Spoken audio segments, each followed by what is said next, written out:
இயேசு கிறிஸ்து ஒரு உவமையை சொல்கிறார். அது என்னென்னா, ஓநாய்களை பற்றி ஒரு உவமை சொல்கிறார். இயேசுனார், நானே நல்ல மேய்ப்பன். யோவான் 10ஆம் அதிகாரத்தில் இதை சொல்லியிருக்காரு. என் சத்தத்தை கேட்கும், நான் முன்னாடி போவேன், அது பின்னாடி வரும், ஏன்னா நான் தான் வாசல் அப்படின்னு சொல்லிட்டு லைனாக சொல்லிட்டே வந்தார். திருடன் எதுக்கு வருவான்னு சொன்னார். அதுக்கப்புறம் இந்த மெய்ப்பன் எப்படிப்பட்டவர் அப்படின்றத பற்றி சொல்கிறார். இந்த மெய்ப்பனுக்கும் அந்த மெய்ப்பனுக்கும் உள்ள வித்தியாசம் என்னன்னு சொல்கிறாரு. யோவான் 10ஆம் அதிகாரம் 11ஆம் வசனம், நானே நல்ல மெய்ப்பன், நல்ல மெய்ப்பன் ஆடுகளுக்காக தன் ஜீவனை கொடுக்கிறான், ஆடுகளுக்காக தன் ஜீவனை கொடுக்கிறான்னு சொல்கிறார். அதுக்கப்புறம் சொல்கிறாரு, மெய்ப்பனாயிராதவனும் ஆடுகள் தனக்கு சொந்தம் அல்லாதவனுமான கூலியால் ஓநாய் வருகிறதை கண்டு ஆடுகளை விட்டு ஓடி போகிறான்.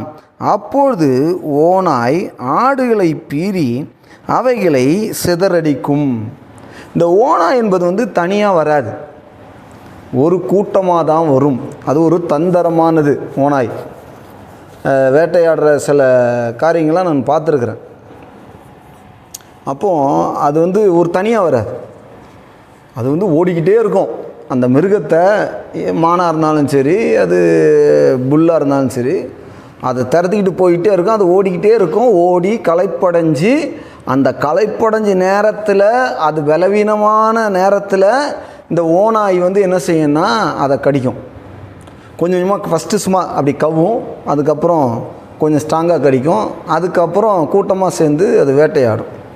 இந்த ஓநாய் ரொம்ப ஆபத்தான ஒன்று கூட.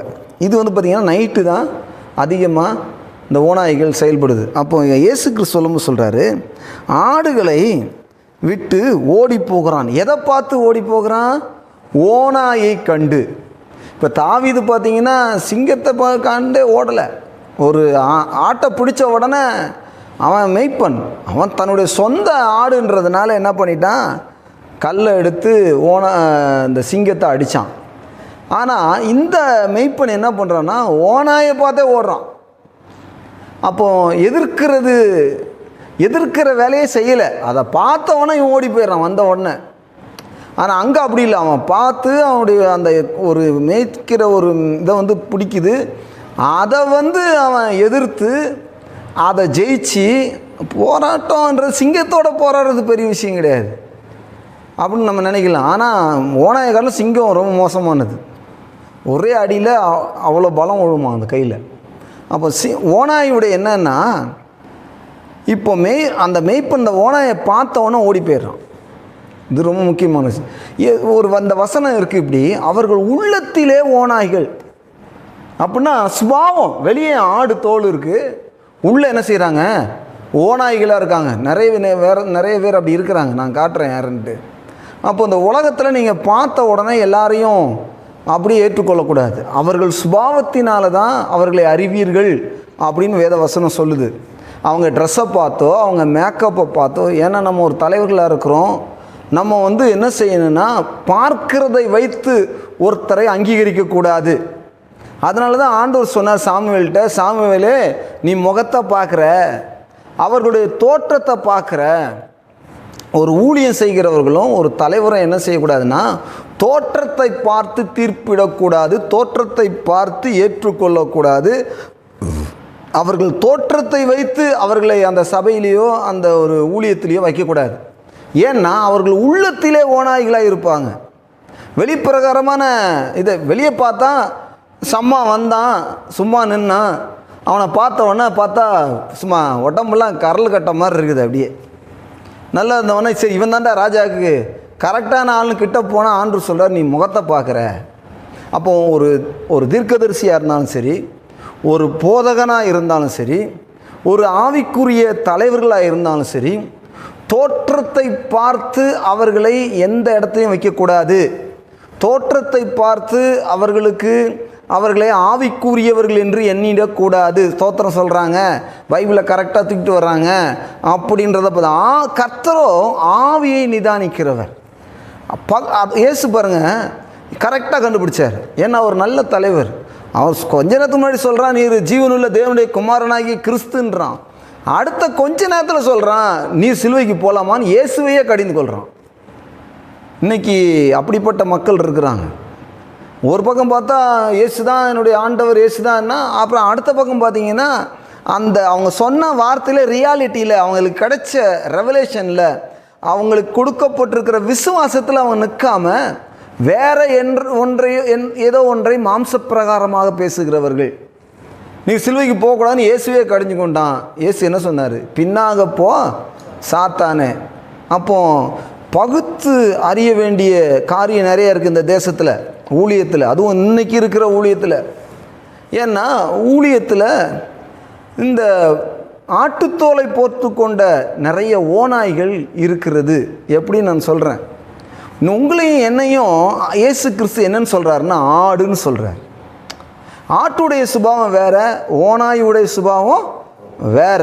ஆடு சைவம், ஓநாய் அசைவம்.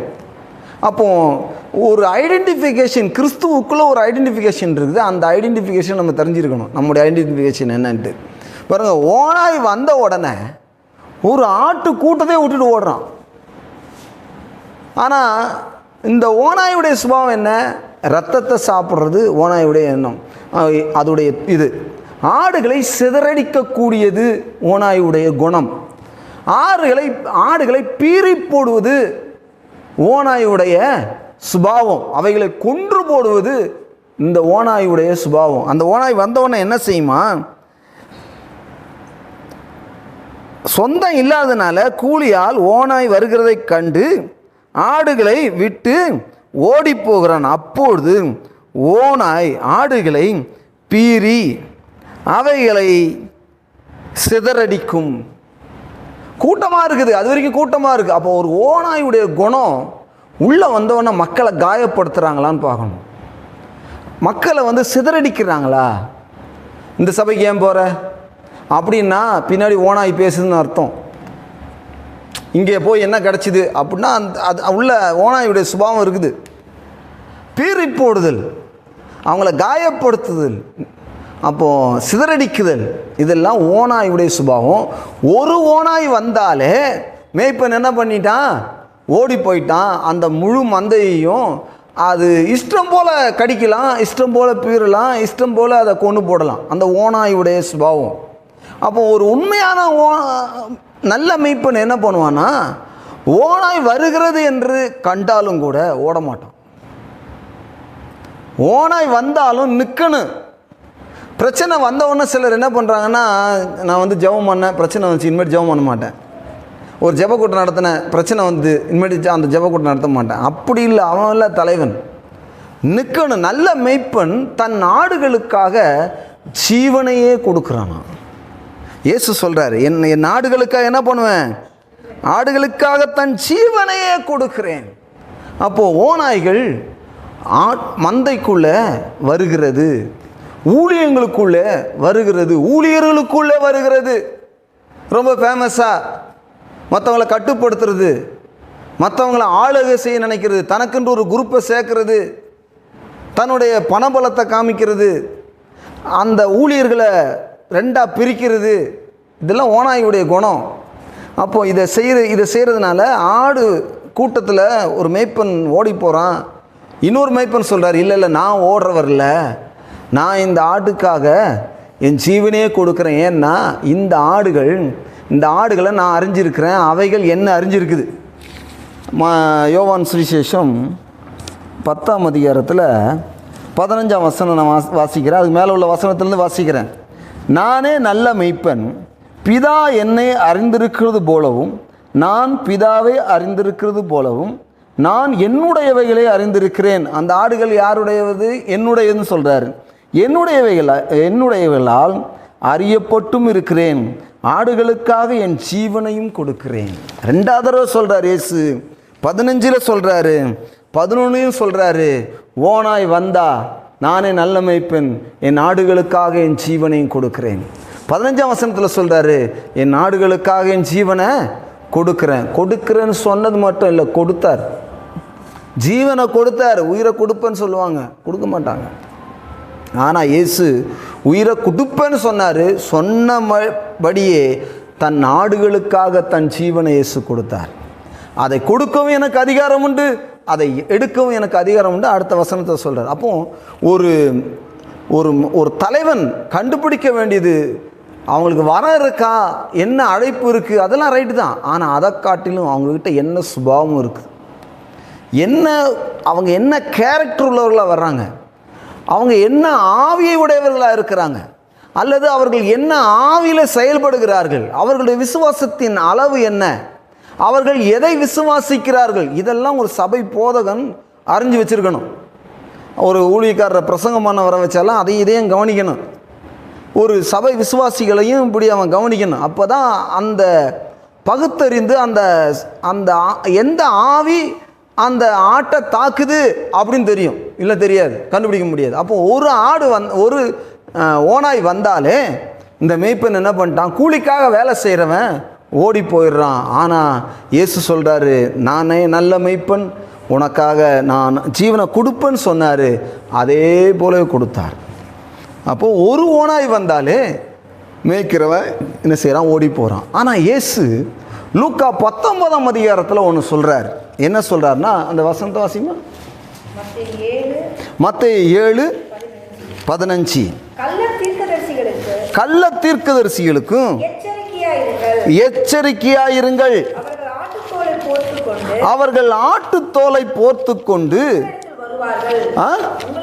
உங்களிடத்தில் வருவார்கள், உள்ளத்திலோ அவர்கள் பட்சிக்கிற ஓநாய். அது யாரை பற்றி போட்டிருக்குது, கள்ள தீர்க்கதரிசியை பற்றி போட்டிருக்குது. இன்னும் 1 பேதுரு 1:2ஆம் அதிகாரத்தில் பார்த்தீங்கன்னா கள்ள போதகர்கள், கள்ள அப்போஸ்தலர்கள், கள்ள தீர்க்கதரிசிகள், கள்ள சகோதரர்கள். 1-2 இல்லை, நல்லா கவனிங்க. எல்லாரும் பைபிள் எடுத்தவங்கெல்லாம் பிரசங்கம் பண்ணுறவங்களாம் பாஸ்டர்னு நினைக்காதீங்க. பிரசங்கம் பண்ணுற பைபிள் எடுத்து பிரசங்கம் பண்ணுறவங்கெல்லாம் இவாஞ்சலிஸ்ட் நினைக்காதீங்க. பைபிள் எடுத்து பிரசங்கம் பண்ணுறவங்களாம் தீர்க்கதரிசி நினைக்காதீங்க.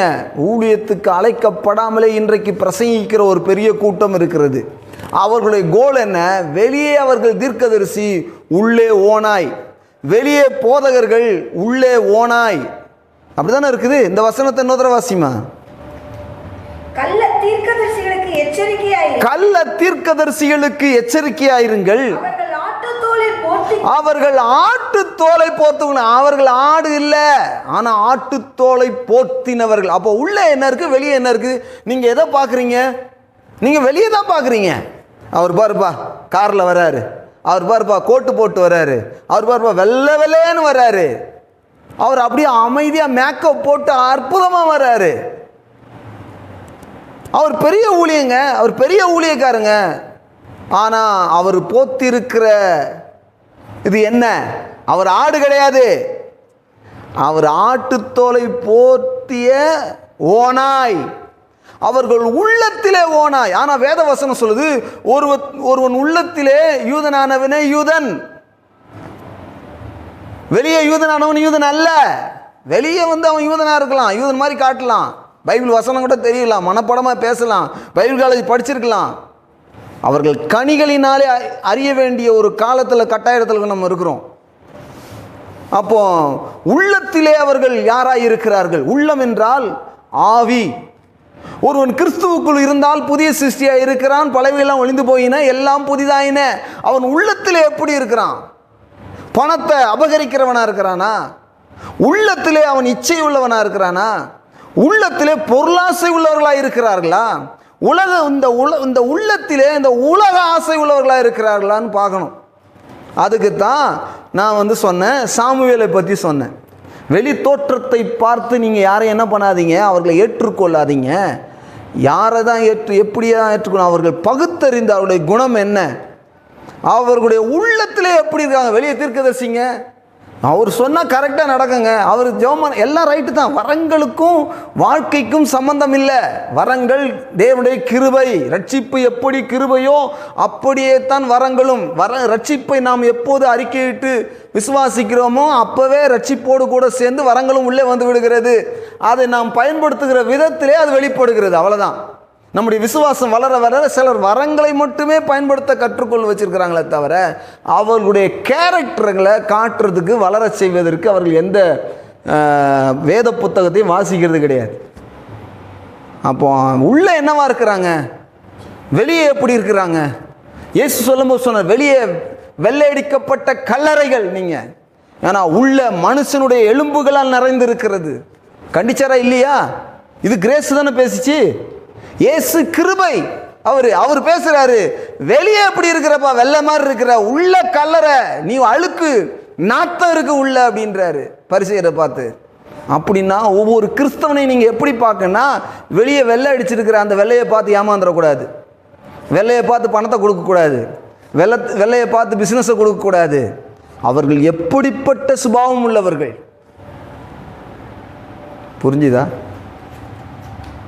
வெள்ளை அடிக்கப்பட்ட கல்லறை என்றார் இயேசு. சாமுவேல்கிட்ட சொல்றாரு, நீ வெளி தோற்றத்தை பார்க்காதன்றார். ஏன்னா அவர்கள் என்ன நினைக்கிறாங்கன்னு தெரியாது. ஆனா மத்தேயுல சொல்லும் போது சொல்றாரு, அவர்கள் உள்ளத்திலே ஓநாய்கள். இன்னைக்கு நிறைய ஓநாய் கூட்டம் இருக்குது.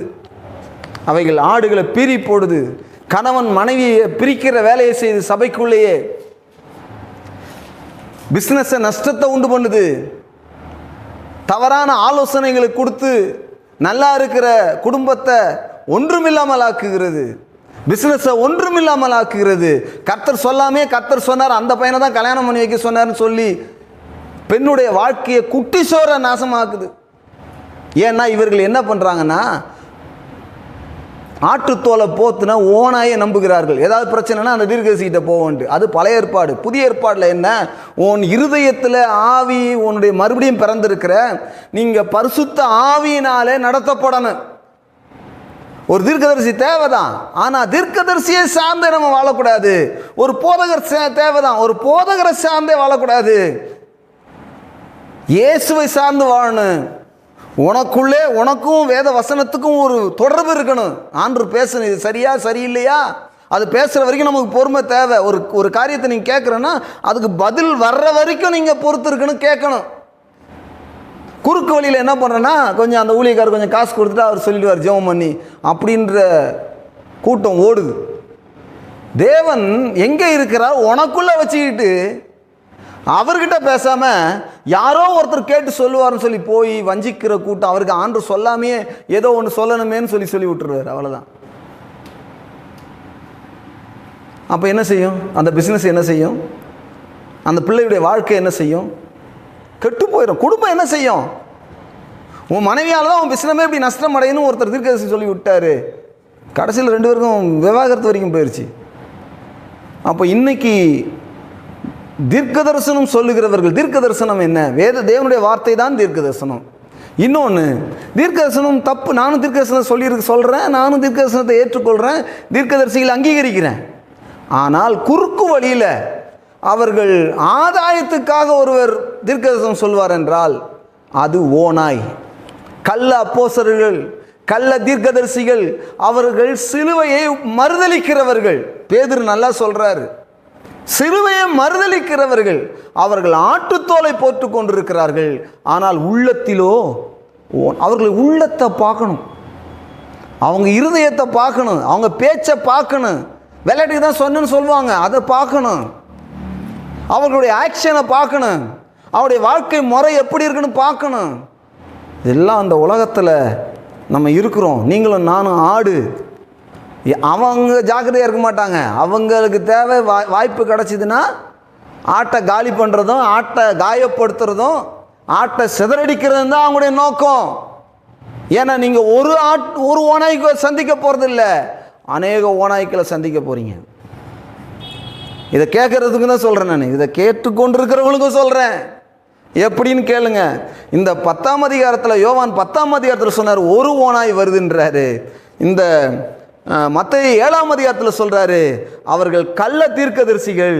அவர்கள் எப்படிப்பட்டவர்களாக இருக்கிறாங்கன்னா, உள்ளத்திலே பட்சிக்கிற ஓநாய்கள், பட்சிக்கிறவர்கள். நல்ல கவனிங்க, பட்சிக்கிறவர்கள் அப்படின்னா கொல்லுகிறவர்கள். ஒரு சபை இல்லாமல், ஒரு தலைவன் இல்லாமல், ஒரு சபையால் அனுப்பப்படாத எந்த தீர்க்கதரிசியும் மக்களை கொல்லுகிறவன். ஒரு தலைமைத்துவம் இருக்கணும். அவனை கண்டிக்கிறதுக்கு ஒரு ஆள் இருக்கணும். நான் தான் கேட்குறது, யாராவது பிரசங்கம் பண்ண வர சொன்னாங்கன்னா, நீங்கள் எந்த சபையில் இருந்தீங்க, எந்த சபையில் உதவி போதகராக இருந்தீங்க, எந்த பாஸ்டர் கீழே இருந்தீங்க, எந்த தீர்க்கதரிசி கீழே இருந்தீங்கன்னு கேட்டுட்டு தான் அப்புறம் நம்ம சபையில் ஏற்றுறது. புரியுதா? ஒரு பிரசங்கத்தை கேட்டுட்டு நம்ம ஜட்ஜ்மெண்ட் பண்ண ஒருத்தர்கிட்ட கேட்டேன், எப்படி நீங்கள் இவ்வளோ தவறாக பிரசங்கம் பண்ணுறீங்களே, உங்களை எப்படி ஏற்றுக்கொள்கிறான்? அதுக்கு சொல்கிறாரு, எண்ணூரில் ஒரு சபை பிரசங்கம் பண்ணேன், அந்த பாஸ்டர் என்னை ரொம்ப நல்லா ஏற்றுக்கொண்டார். என்னென்னா, நான் பேசும்போது விசுவாச போதனைகளை முதல்ல பேசினேன். அதை நல்லா பேசி பேசி பழக்கமான பிறகு இந்த தவறான போதனைகள் எல்லாம் நான் அவங்கக்கிட்ட சொன்னேன், அவங்களால கண்டுபிடிக்க முடியல அப்படின்னார். புரிஞ்சிச்சா? அப்போது ஒருத்தருடைய பிரசங்கத்தை கூட நீங்கள் பல பிரசங்கத்தை ஒருத்தரை ஒரு ஒரு சர்ச்சுக்கு நம்ம கூப்பிட்றோன்னா அவருடைய ஒரு பிரசங்கத்தை கேட்டு கூப்பிடக்கூடாது. அவருடைய முழு செய்தி என்ன எங்கேயோ ஒரு இடத்துல சொல்கிறார், அவ்வளோதான். அதனால் நீங்கள் ஒரு ப்ரேயர் செல் நடத்துனீங்கன்னா அந்த ப்ரேயர் செல்லில் எல்லாரையும் கூப்பிட்டு உள்ளே விடக்கூடாது. எல்லோரும் வந்து பேசுங்க அப்படின்னு சொல்லக்கூடாது. ஒன்று, நமக்கு ஆவியானவர் சொல்லணும். ரெண்டாவது, நமக்கு பகுத்தறிந்து நன்றாய் தெரிந்தவங்களை தான் என்ன செய்யணும், விடணும். அதுக்காக யாரையும் பகைங்க நான் சொல்லித்தரல. மூணாவது விஷயம் சொல்கிறேன். ஃபஸ்ட்டு யோவான் 10ஆம் அதிகாரத்தில் சொன்னேன். ரெண்டாவது மத்தேயு 7ஆம் அதிகாரத்தில் சொன்னேன். மூணாவது லூக்காவின் புஸ்தகம் 10ஆம் அதிகாரத்தை எடுத்துக்கொள்ளுங்கள். இயேசு இங்கே ஊழியத்துக்கு அனுப்புகிறத பார்க்குறோம். இந்த இடத்துல அவர் 70 பேரை தெரிந்து கொண்டு அவர்களுடைய இந்த சீஷர்களை என்ன பண்ணுறாருன்னா தமக்கு முன்னே 2 பேராக அனுப்பினார். அப்பொழுது அவர் அவர்களை நோக்கி, அறுப்பு மிகுதி, வேலையாட்களோ கொஞ்சம், ஆகையால் அறுப்புக்கு எஜமான் தமது அறுப்புக்கு வேலையாட்களை அனுப்பும்படி அவரை வேண்டிக் கொள்ளுங்கள். அறுப்பு மிகவும் அதிகமாக இருக்குது, விளைஞ்சிருக்குது, அதை அறுக்கிறதுக்கு ஆள் இல்லை.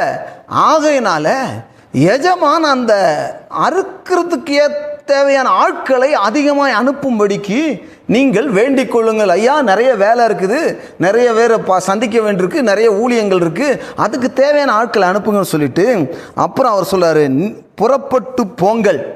இயேசு சொல்கிறாரு, புறப்பட்டு போங்கள், புறப்பட்டு போங்கள்.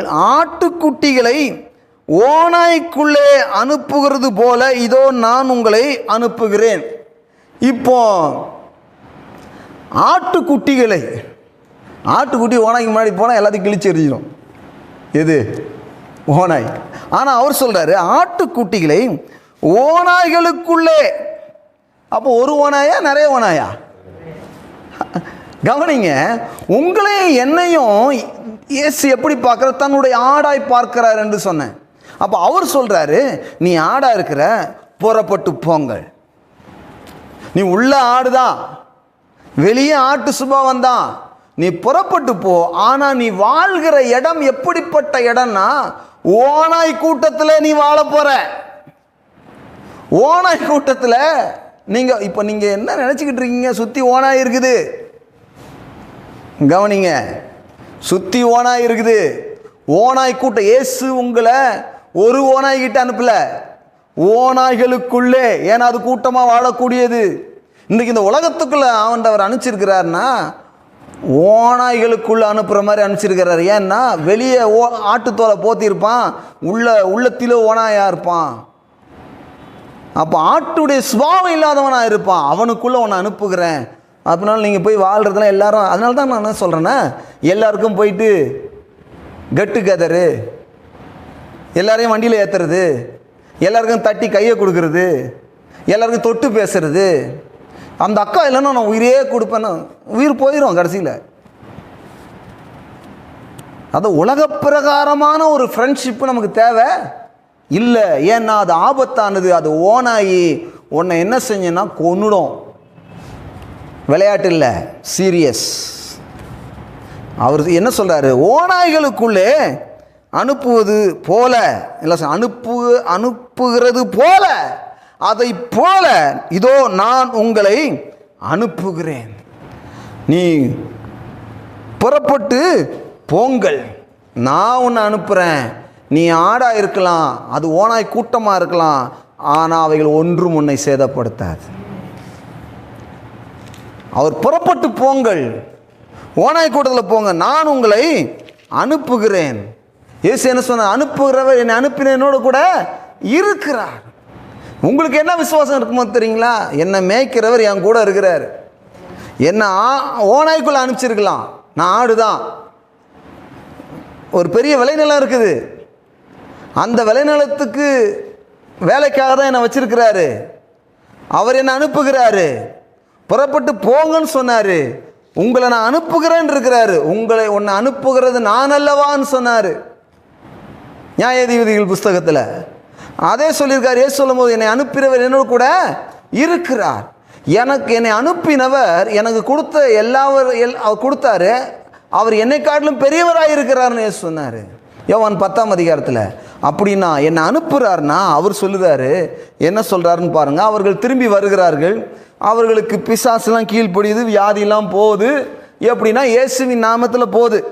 பின்பு 17ஆம் வசனம், பின்பு அந்த 70 பேரும் சந்தோஷத்தோடு திரும்பி வந்து, ஆண்டவரே உம்முடைய நாமத்தினாலே பிசாசுகளும் எங்களுக்கு கீழ்ப்படுகிறது என்றார்கள். அவர்களை அவர் நோக்கி, சாத்தான் மின்னலை போல வானத்திலிருந்து விடுகிறதை கண்டேன். இதோ சர்ப்பங்களையும் தேள்களையும் மிதிக்கவும் சத்துருடைய சகல வல்லமைகளை மேற்கொள்ளவும் உங்களுக்கு அதிகாரம் கொடுக்கிறேன், ஒன்றும் உங்களை சேதப்படுத்தாது. ஏன்னா அவர் சொல்லியிருக்காரு, புறப்பட்டு போங்கள், உங்களை நான் என்ன பண்ணுறேன்? அனுப்புகிறேன். அப்போ புறப்பட்டு போங்கன்னு அவர் சொல்லிட்டா, போன்னு சொல்லிட்டா போகணும். அப்படி போனால் என்ன நடக்கும்?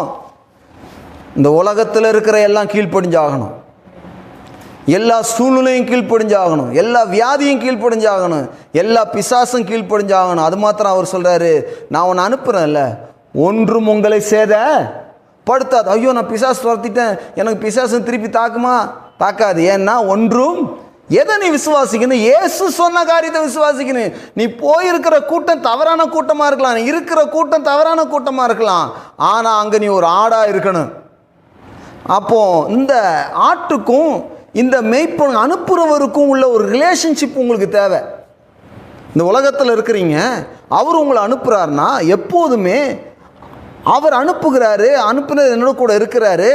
அப்போ அவருடைய சத்தத்தையே கேட்டு வாழணும். இந்த ஏன்னா பொல்லாத உலகத்தில் இருக்கிறோம், அதை எப்படி வாழ்கிறதுன்னு யோவான் சுவிசேஷம் 10ஆம் அதிகாரத்தில் இயேசு சொல்லுகிறார். என்ன சொல்கிறாருன்னு பார்த்தீங்கன்னா 27ஆம் வசனம், என் ஆடுகள் என் சத்தத்திற்கு செவி கொடுக்கிறது. அப்போது இந்த ஆடுகள் என்ன பண்ணணும்னா இயேசுடைய சத்தத்துக்கு செவி கொடுக்கணும். அப்போ தான் இந்த ஓநாய்கள் என்ன ஓநாய் கூட்டத்துக்குள்ளே அனுப்பிச்சிருக்கிறாரு. புறப்பட்டு போங்கள், உங்களை நான் அனுப்புகிறேன்ட்டாரு. அவைகள் ஒன்றும் சேதப்படுத்தான்னு சொல்லிட்டாரு. ஏன்னா அந்த ஆடுகளுக்குள்ள போனாலும் செவி யாருடைய சத்தத்தை கேட்கணும்? ஓநாய் சத்தத்தை இல்லை. நீங்கள் எங்கே இருந்தாலும் தேவனுடைய சத்தத்தை கேட்கணும்.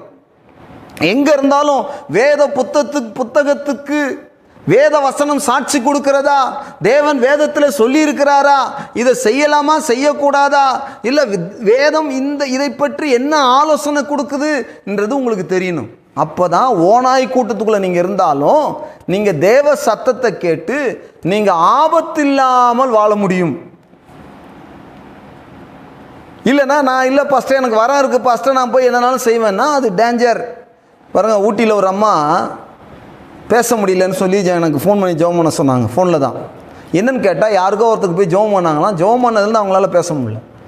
அப்போனா என்ன, அவங்க புறப்பட்டு போனாலும் தனக்கு தேவன் எப்படிப்பட்ட வாக்குத்தத்தம் கொடுத்துருக்காரு, அதை எப்படி எதிர்க்கணும், நம்ம எதோட போராடுகிறோன்றதே தெரியல அவங்களுக்கு. இது ஒரு கிளப்பு கிடையாது சபை என்பது. ஏதோ ஒரு நேரத்தில் ஒரு கொண்டாட்டத்தை கொண்டாடிட்டு போகிறது சபை கிடையாது. சபை என்பது ஒரு இருளுக்கும் ஒளிக்குமான வித்தியாசம் உண்டு. ஒரு சேனைக்கும் இன்னொரு சேனைக்கும் ஒரு யுத்தம் நடந்து கொண்டிருக்கிறது. அதனால் பவுல் சொல்லும்போது சொல்கிறார், ஆவிக்குரிய வான மண்டலத்தின் பொல்லாத ஆவிகளின் சேனைகளோடு நமக்கு என்ன உண்டு? போராட்டம் உண்டு. ஒன்றுமே தெரியாமல் பேக்லாண்டு மாதிரி போய் விழுந்துடக்கூடாது விசுவாசிகள். இன்றைக்கி அப்படி இருக்கிறாங்க. மேக்கப்பு, கெட்டு கதறு அப்படி இருந்து தான் வாழ்க்கையில் கேரக்டர் சேஞ்சு கிடையாது. எல்லா பாவமும் உள்ள வருகிறது. கடைசியில் ஏதோ ஒன்றை கேட்டுவிட்டு அவர்கள் எப்படியோ வாழ்ந்து எப்படியோ மறிக்கிறார்கள். அப்படி இல்லை, சீரியஸ். நம்முடைய கிறிஸ்தவ வாழ்க்கை என்பது சந்தோஷமானது, மகிழ்ச்சியானது, ஒழுக்கமுள்ளது. அது மிகவும் சீரியஸான ஒன்று. ஒருவேளை இவர்களெல்லாம் பரலோகத்துக்கு வருவார்களா என்று எனக்கு தெரியாது. அதற்கான அஷூரன்ஸை ஆவியானவர் தான் கொடுக்கிறார். ரட்சிக்கப்பட்டவர்களுக்கு முத்திரையை போடுகிறார், இது அவருடையது என்று. அதனால் ஒரு தெளிவு வரணும். இயேசு என்ன சொல்லுகிறார்? என் ஆடுகளின் சத்தத்துக்கு செவி கொடுக்கிறது. இயேசுடைய சத்தத்துக்கு செவி கொடுக்கணும். இயேசுடைய சத்தம் என்ன? வேத புத்தகம் தான் இயேசுடைய சத்தம். வேதம் சொல்லுதா? அந்த பாஸ்டர் சொல்கிறாருங்க அப்படியே இல்லை, பாஸ்டர் சொல்கிறதையும் பைபிளையும் பாரு. பைபிளுக்கும் பாஸ்டருக்கும் ஒத்து போலையா? பாஸ்டருடைய வார்த்தை குப்பை தொட்டில் போடு. அந்த வார்த்தை உனக்கு ஜீவன் அல்ல. அந்த வார்த்தை உன்னை பரலோகம் கொண்டு போகாது. அந்த வார்த்தை உன்னை வாழ வைக்காது. ஏன்னா தேவனுடைய வேத புத்தகம் தான் வாழ வைக்கும். அதில் நில்லுங்க. என் சத்தத்துக்கு செவி கொடுக்கிறது, நான் அவைகளை அறிந்திருக்கிறேன், அவைகள் எனக்கு பின் செல்கிறது. அனுப்புறவர் சொல்கிறாரு, எனக்கு நீ பின் செல்லணும், கடைசி வரைக்கும் என்னுடைய சத்தத்தை கேட்கணும். இல்லை பாஸ்டர், அந்த மினிஸ்ட்ரிக்கு போனேன், எனக்கு ஒரு பொறுப்பு கொடுத்துட்டாங்க, அது கடைசியில் அதுவே ஆபத்தாக முடியும். ஒரு சொன்னாங்க என்கிட்ட வந்து, உங்கள் சபைக்கு வந்தேன் பாஸ்டர், நீங்கள் ஒரு பாட்டு பாட கூட மைக் கொடுக்கல, அந்த சபைக்கு போனோம் பாருங்கள், இப்போ ஆராதனை நடத்துறதுக்கே மைக் கொடுத்துட்டாங்க, நீ சீக்கிரம் என்ன ஆக போகிற, காலியாக போகிறேன்னு மனசில் நினச்சிக்கிட்டேன். கடைசியில் பார்த்தா அவளுடைய வாழ்க்கையே சரியில்லை. ஏன் நான் மைக்கு கொடுக்கல? தான் புருஷனை விட்டு இன்னொரு புருஷனோடு இருந்துக்கிட்டு நான் வந்து வொர்ஷிப் பண்ணுறேன்னு சொல்லி மைக்கு கேட்டால் எப்படி கொடுக்க முடியும்? ஒரு மனமாறுதல் இல்லாமல். அதனால் நான் கொடுக்கல. என்னுடைய சபையை விட்டு அந்த குடும்பம் அப்படியே ஒரு 4 பேர் வெளியே போனாங்க. எனக்கு நல்ல காணிக்கை கொடுக்குற குடும்பம் தான். காணிக்கை இல்லை, இங்கே வாங்கிடலாம், பரலவம் போகணுமே, உண்மையுள்ள ஊழியக்காரன்னு சொல்லணுமே. அவர்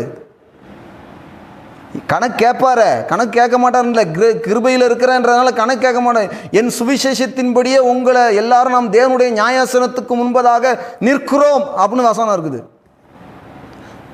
நீங்கள் கொலைசீர் புஸ்தகம் 1:3 மேலே படிச்சிங்கன்னா, தேவனிடத்தில் பாரபட்சம் இல்லை, அவன் செய்கைக்கு தக்க இதை அவர் கேட்பாருன்னு இருக்குது. பாருங்க, வாசிங்க பார்ப்போம். கொலைசீர் புஸ்தகம் 3 கடைசி வசனம் 25. அநியாயம் செய்கிறவன் தான் செய்த இது கிருபையின் சத்தியம். இது சபைக்கு சொல்லப்பட்டது. என்ன சொல்லியிருக்கிறாரு பாருங்க, அநியாயம் செய்கிறவன் தான் செய்த அநியாயத்துக்கு ஏற்ற பலனை அடைவான். அநியாயம் செஞ்சுட்டு எனக்கு ஒன்றும் பலன் வராதுன்னு நினைச்சிருந்தா அவன் வஞ்சிக்கப்பட்டிருக்கிறான், அவன் உள்ளத்திலே ஓனாயா இருக்கிறான். ஏன்னா வேத வசனம் சொல்லுது, அவன் கிருபையில் இருந்தாலும் அவன் அநியாயம் செஞ்சா சபைக்கு தான் சொல்லப்பட்டிருக்குது. சபைக்கு சொல்லப்பட்டிருக்குது. அவன் அநியாயம் செஞ்சா என்ன பண்ணியிருக்குதான்? அநியாயத்துக்கேற்ற பலனை அடைவான், பட்சபாதமே இல்லை. தேவன் அதனால கண்டுக்காம விட்டுருவாருன்னு நினைச்சுக்கிட்டு இருக்காங்க நிறைய பேர். இயேசு ஏன் வராரு? கேட்கறதுக்காக வர்றாரு. ஏன்னா ஒருத்தனுக்கு 5 தாலந்து, ஒருத்தனுக்கு 10 தாலந்து, ஒருத்தனுக்கு 1. அந்த அந்த ஸ்டோரியை சொல்லும்போது கேட்காம போயிட்டாரா? திருப்பி வந்து கேட்டு பொல்லாத ஊழியக்காரன் என்னாரு, அந்த 1 புதைச்சி வச்சிருக்கீடான்னாரு. அப்படின்னா என்னென்னா, அவர் வரப்போகிறாரு, எவனிடத்தில் அதிகம் கொடுக்கப்பட்டதோ அவனிடத்தில் அதிகம் கேட்கப்படும். அதனால் கேட்பார். நம்ம நினச்சிட்டு இருக்கோம் ஒன்றும் கண்டுக்க மாட்டார், கேட்க மாட்டார் நினைக்காதீங்க, கேட்பார். அவர் சொல்கிறாரு, அப்போ என்னுடைய ஆடுகளின் சத்தத்துக்கு என்னுடைய செவி கொடுக்கும், அவைகள் எனக்கு பின் செல்கிறது, நான் அவைகளுக்கு நித்திய ஜீவனை கொடுக்கிறேன், அவைகள் ஒரு காலம் கெட்டுப்போவது இல்லை. எனக்கு செவி கொடுக்குது, எனக்கு பின்னாடி வருது, நான் நித்திய ஜீவனை கொடுத்துருக்கிறேன், அவைகள் கெட்டுப்போவதில்லை, ஒருவனும் அவைகளை என் கையிலிருந்து பறித்து கொள்ள முடியாது. இந்த ஆட்டை பார்த்து தான் சொன்னார், போங்கள்னு சொன்னார், நான் உங்களை அனுப்புகிறேன்னு சொன்னார்.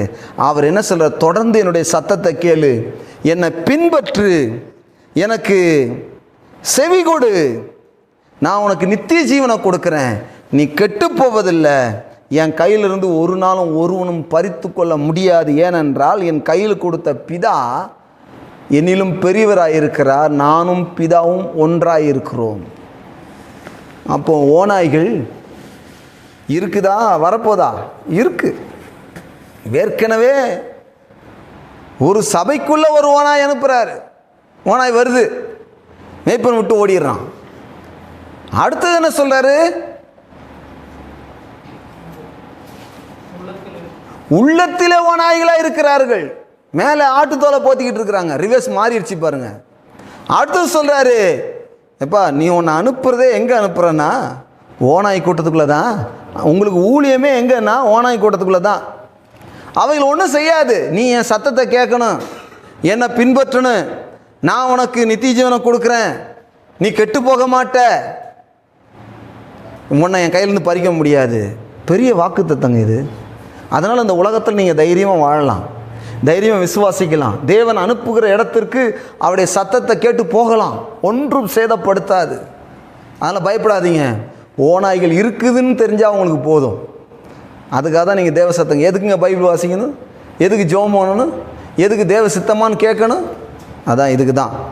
இன்றைக்கி ஓநாய்கள் இருக்கிறது. நிறைய கிறிஸ்தவர்களுக்கு என்ன தெரியுமா தெரியும்? ஓநாய் இருக்குன்னே தெரியாது. எல்லாம் ஊழியக்காரங்கப்பா, எல்லாரும் விசுவாசிங்கப்பா அப்படின்னு நினைக்கிறாங்க. கடைசியில் ஏமாற்றப்பட்ட பிறகு, ஐயோ அந்த பாஸ்டர் என்னை ஏமாற்றிட்டாரு, அந்த தீர்க்கதரிசி என்னை ஏமாற்றிட்டாரு, அந்த பிஷப்புன்னு சொன்னார் அவர் என்னை ஏமாற்றிட்டாரு அப்படின்னு புலம்புறது. புலம்ப வேண்டிய அவசியமே இல்லை. நீங்கள் முதல்ல நீங்கள் தெளிவாக இருந்தீங்கன்னா இது உள்ளத்தில் ஓனாயா இல்லையான்னு கண்டுபிடிச்சிடலாம். அதனால் உங்களுக்கு ஒரு நல்ல மெய்ப்பன் இருக்கிறாரு. அவர் உங்களை விட்டு ஓடுறவர் இல்லை. வேலைக்காரன் ஓடி இருக்கலாம், ஆனால் உங்கள் மெய்ப்பன் ஓனாயை பார்த்து ஓடுகிறவர் இல்லை, உங்களுக்காக தன் ஜீவனையும் கொடுத்தார்ல. அதே இயேசுதான் இன்னைக்கு உயிரோடு இருக்கிறாரு. எந்த ஓனாய் வந்தாலும் உங்களை பாதுகாக்கிறது அவருடைய வேலை. அதனால் அவரை விசுவாசிக்கணும், அவரை ஆராதிக்கணும், அவரை தேடணும். நீங்கள் உங்கள் நம்பிக்கையை ஊழியக்காரர்களை நம்பணும். ஆனால் உங்களுடைய ஹீரோவாக ஊழியக்காரர் வைக்கக்கூடாது. தேவனையும் அவருடைய வார்த்தையும் தான் நம்ம முக்கியமாக நம்ம வாழ்க்கையில் மையப்படுத்தி வைத்துக்கொள்ள வேண்டும். எது சொன்னாலும் யார் என்ன சொன்னாலும் பகுத்து அது வேதத்தோடு ஒத்து இருக்கிறதா, தேவன் அதை சொல்லியிருக்கிறாரா, இதை குறித்து வேதம் என்ன சொல்லுகிறது என்கிற ஒரு தெளிவு உங்களுக்கு இருந்தது என்றால் நீங்கள் இந்த உலகத்திலே ஆடுகளாக இருக்கிறபடியால் வெற்றிகரமாக உங்களால் வாழ முடியும்.